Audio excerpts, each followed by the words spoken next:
안녕하십니까.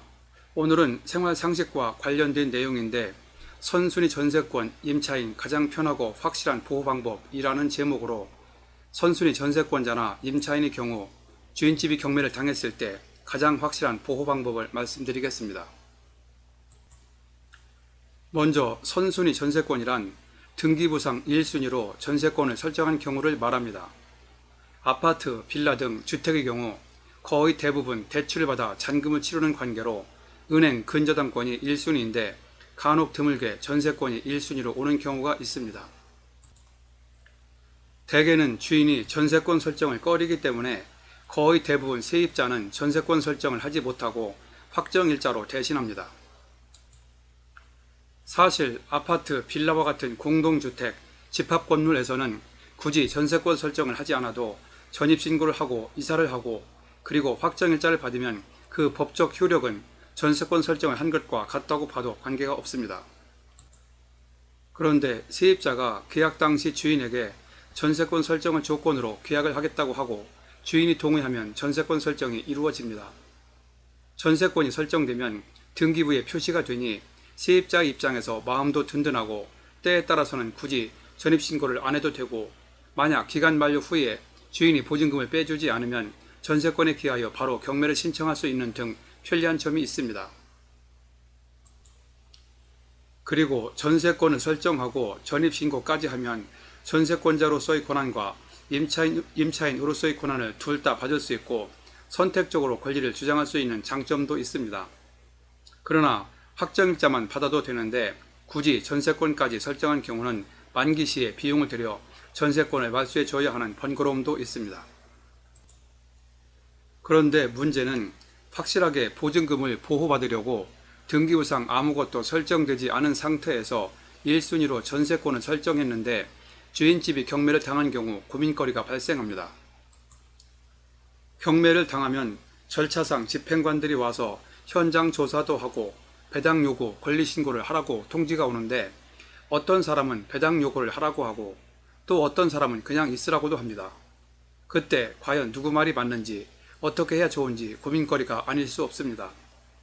최근에도 제 주변에서 이런 분이 두 분이 발생하여 이번 유튜브를 통하여 그 고민거리를 간단하게 해결하는 방법을 말씀드릴까 합니다. 일단 1순위로 전세권을 설정했다가 주인집이 경매를 당한 경우 배당 요구를 하느냐 마느냐는 그때그때 상황에 따라 다릅니다. 배당 요구를 할 수도 있고 해서는 안 되는 경우도 있다는 얘기인데 그 판단이 말처럼 쉽지 않습니다.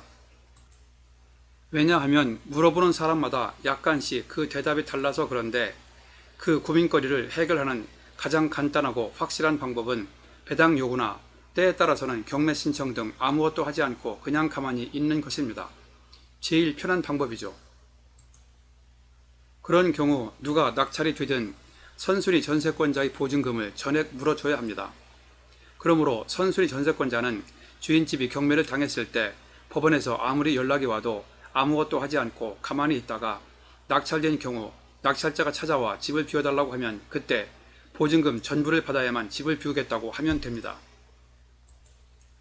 그리고 혹시 경매가 진행되는 동안 만기가 지났어도 낙찰자가 보증금 전액을 줄 때까지 그 집에 그냥 살 수가 있습니다.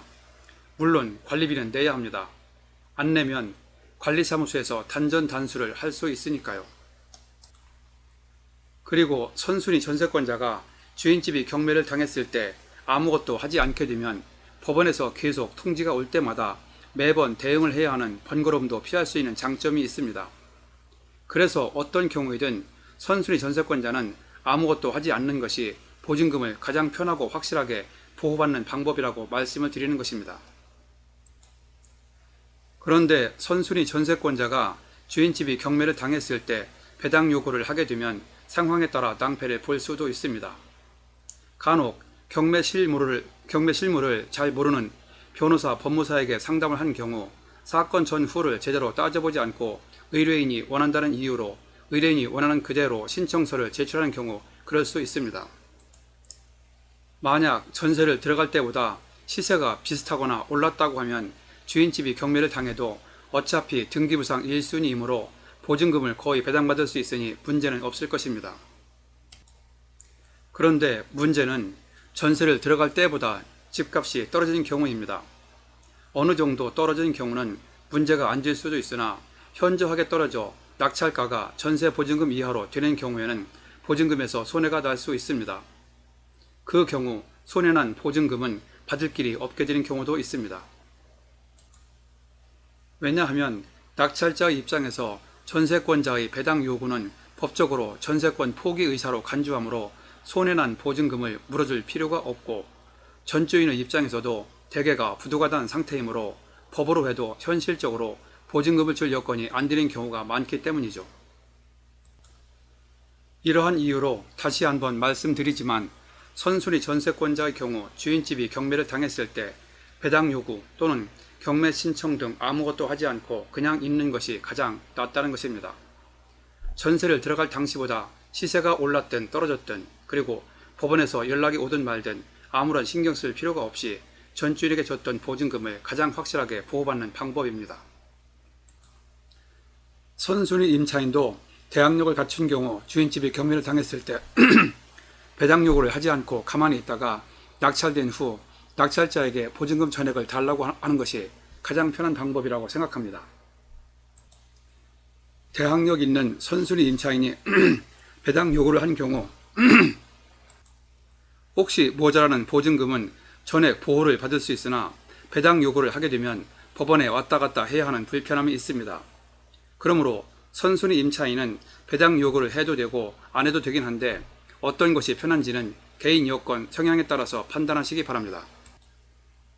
참고로 선순위 임차인이든 선순위 전세권자이든 기간 만료 전이라도 낙찰자와 협의하여 재계약을 하고 계속 살 수도 있습니다.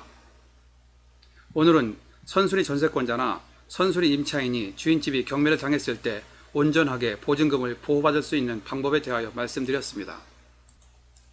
그리고 이번 회차 관련 유튜브를 안내해 드리니 시간 날 때 참고하시기 바랍니다. 5회차 유튜브 확정일자 대전세권 어느 것이 더 좋은가 해서 다 아시는 내용이지만 전세권과 확정일자에 대한 상세한 차이점과 효용성 등을 설명했습니다. 아래에 링크로 연결해 두었으니 클릭하시면 바로 보실 수 있습니다. 본 내용이 여러분에게 도움되었다고 생각되시면 아래에 있는 좋아요와 구독 버튼을 눌러주세요. 좀 더 알찬 내용을 만드는 데 큰 힘이 됩니다. 참고로 구독은 무료입니다. 중간에 목이 잠겨 녹음이 매끄럽지 못한 점 양해 부탁드립니다. 감사합니다. 그럼 다음에 또 뵙죠.